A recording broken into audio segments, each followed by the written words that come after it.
성경 읽어주는 남자입니다.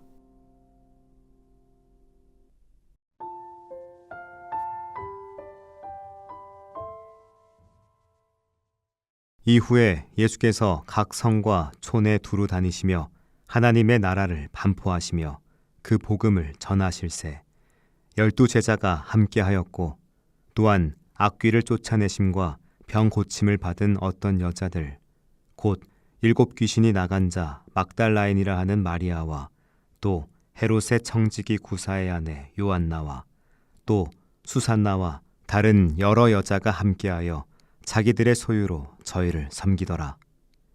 각 동네 사람들이 예수께로 나아와 큰 무리를 이루니 예수께서 비유로 말씀하시되 씨를 뿌리는 자가 그 씨를 뿌리러 나가서 뿌릴새 더러는 길가에 떨어짐에 밟히며 공중의 새들이 먹어버렸고 더러는 바위 위에 떨어짐에 낫다가 습기가 없으므로 말랐고 더러는 가시떨기 속에 떨어짐에 가시가 함께 자라서 기운을 막았고 더러는 좋은 땅에 떨어짐에 나서 100배의 결실을 하였느니라. 이 말씀을 하시고 외치시되 들을 귀 있는 자는 들을지어다. 제자들이 이 비유의 뜻을 물으니 가라사대 하나님의 나라의 비밀을 아는 것이 너희에게는 허락되었으나 다른 사람에게는 비유로 하나니 이는 저희로 보아도 보지 못하고 들어도 깨닫지 못하게 하려 함이니라. 이 비유는 이러하니라.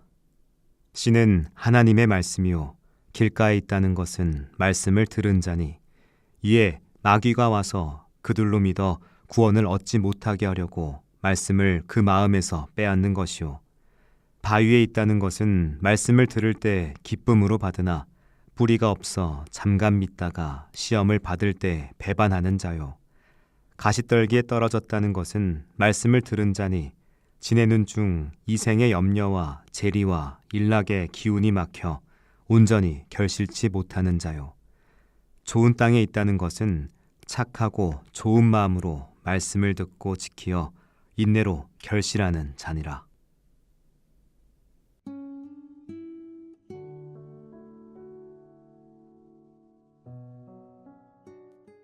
예수님께서 여러 마을을 다니시며 하나님의 나라를 전하실 때 그 곁에는 12 제자뿐만 아니라 몇몇 여인들이 함께 있습니다. 이들은 예수님께 치유받은 사람들이었고 자신들의 삶을 헌신하여 그분을 섬겼습니다. 막달라 마리아, 헤롯의 청지기 구사의 아내 요한나, 그리고 수산나. 저마다 깊은 상처의 흔적을 가진 사람들이었습니다. 동시에 예수님의 말씀을 듣고 그 길을 따르기로 결정한 사람들이었습니다. 그러나 모든 사람이 예수님의 말씀을 같은 방식으로 받아들이지는 않았습니다. 배운 것이 많고 사회적 지위도 높은 바리새인들과 율법학자들은 예수님의 가르침을 가까이에서 듣고도 그 의미를 온전히 받아들이지 못했습니다. 얼마 전 바리새인 시몬의 집에서 있었던 일을 떠올려 봅니다. 한 여인이 예수님의 발에 향유를 붓고 눈물로 적셨을 때 시몬은 속으로 생각했습니다. 이 사람이 선지자라면 저 여자가 어떤 여자인지 알 텐데. 그는 예수님과 한 식탁에 앉아 있었지만 예수님의 말씀이 그의 마음에 닿지 않았습니다. 예수님을 곁에서 보았지만 진정으로 만난 것은 아니었습니다.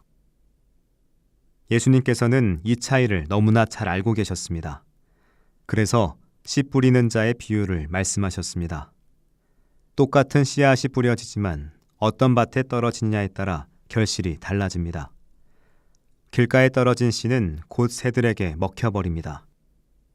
말씀을 듣기는 하지만 마음이 굳어 있어 곧 사라지는 경우입니다. 바리새인들은 예수님과 가까운 듯 보였지만 정작 그분의 말씀을 받아들이지 않았습니다. 돌밭에 떨어진 씨는 처음에는 잘 자라는 듯 보이지만 뿌리가 깊지 않아 금방 말라버립니다. 말씀을 기쁘게 받아들이지만 어려움이 닥칠 때 쉽게 포기하는 모습과 같습니다. 가시덤불 속에 떨어진 씨는 세상의 걱정과 욕망에 가로막혀 제대로 자라지 못합니다. 그러나 좋은 땅에 떨어진 씨앗은 다릅니다. 열린 마음으로 말씀을 듣고 그 말씀을 삶 속에 깊이 새기는 사람들입니다. 예수님을 따라다니던 여인들은 좋은 밭과 같았습니다. 그들은 율법과 전통이 규정한 경건한 삶의 틀에서 벗어나 있었지만 예수님의 말씀을 전심으로 받아들였습니다. 그들의 고단한 삶 자체가 말씀이 뿌리를 내릴 수 있도록 준비된 기름진 땅이었습니다. 말씀을 듣는다고 해서 모두가 열매를 맺는 것은 아닙니다. 바리새인들은 말씀을 연구했고 율법을 가르쳤지만 정작 그 말씀이 자신들의 삶을 변화시키지는 못했습니다. 반면 한때는 죄인이라 불리던 여인들은 말씀을 듣고 변화되었습니다. 예수님께서는 그들에게 주신 사랑을 받아들이고 그 사랑을 삶으로 표현했습니다. 우리의 마음은 어떤 밭과 같을까요? 말씀이 닿아도 금방 사라지는 길가와 같지는 않을까요? 처음에는 열정적으로 반응하지만 어려움이 찾아오면 쉽게 포기하는 돌밭은 아닐까요? 아니면 세상의 염려와 욕심이 가득하여 말씀이 자라지 못하는 가시덤불과 같은 모습은 아닐까요? 예수님께서는 좋은 땅에 떨어진 씨앗이 인내로 열매를 맺는다고 하셨습니다. 믿음의 열매는 하루아침에 맺히지 않습니다. 시간이 걸리고 기다림이 필요합니다. 예수님을 따라다니던 여인들은 오랜 시간 그분의 말씀을 들으며 사랑을 경험했습니다. 그들의 삶은 율법을 지키는 경건한 모습과 거리가 멀어 보였지만 오히려 그토록 고단했던 삶이 그들의 마음을 부드럽게 만들었습니다. 상처받고 낮아진 자리에서 그들은 예수님의 말씀을 갈망했고 그분의 사랑을 온전히 받아들였습니다. 좋은 밭이 되기 위해 노력한 것이 아니라 삶의 아픔 속에서 자연스럽게 기경된 마음이 말씀이 뿌리내릴 수 있는 자리가 된 것입니다. 반면 바리새인들은 말씀을 연구했지만 그것이 삶을 변화시키지는 못했습니다. 그들은 오랜 신앙적 전통과 자신들의 의로움 속에서 굳어졌고 결국 말씀이 깊이 뿌리내리지 못하는 돌밭이 되었습니다. 예수님의 비유는 우리에게 질문을 던집니다. 우리는 어떤 밭이 되어가고 있을까요? 기름진 땅이 되어 생명의 말씀을 받아들이고 그것을 삶 속에서 키워가는 사람이 될 수 있을까요? 우리가 땅이 씨앗을 품듯이 말씀을 품고 살아가기를 소망합니다. 함께 기도드리겠습니다.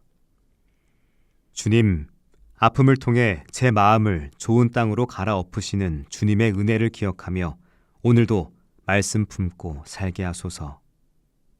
아멘.